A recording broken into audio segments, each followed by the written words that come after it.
Okay, so ek is nou al weer gestuur, ek moet nou 'n slippie gaan soek, nee, wat ek nou vergeet het om in te gee by die kantoor. So, julle weet hoe gaan hierdie besigheid, dan gaan ons in die filing system inklim, nee.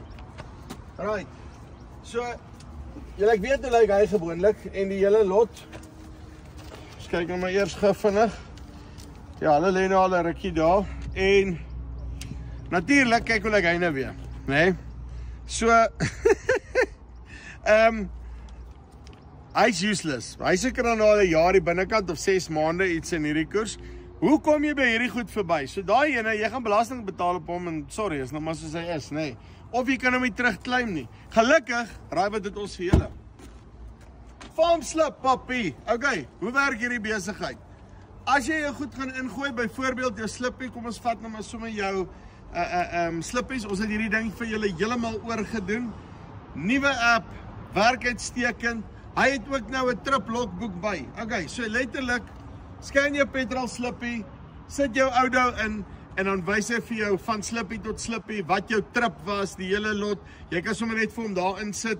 Ek het van hier tot hier gery en dan sal 'n lekker AI besigheid wat vir jou 'n mooi description skryf al die goeders en jy kan jou claims baie makliker maak. Boere, hierdie ding is eintlik gebou vir julle op die einde van die dag. Moenie laat daai blank slippietjie, nee. Maak dat jy nie die BTW kan terugeis nie.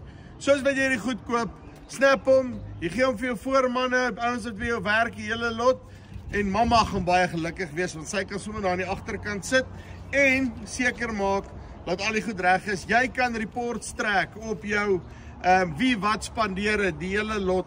Farm slip is nou daar, as 'n ernstige tool in jou besigheid. Linkie bo of hieronder, download hom nou en raai wat?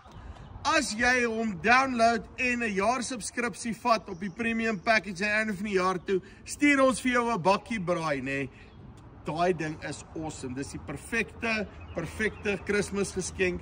Bakkie braai, dan kan jy daar in die veld ook nog sit, dan kan jy hierdie goed gebruik, nê, om vleis te braai. Dit wat hulle moet doen. Download hom nou.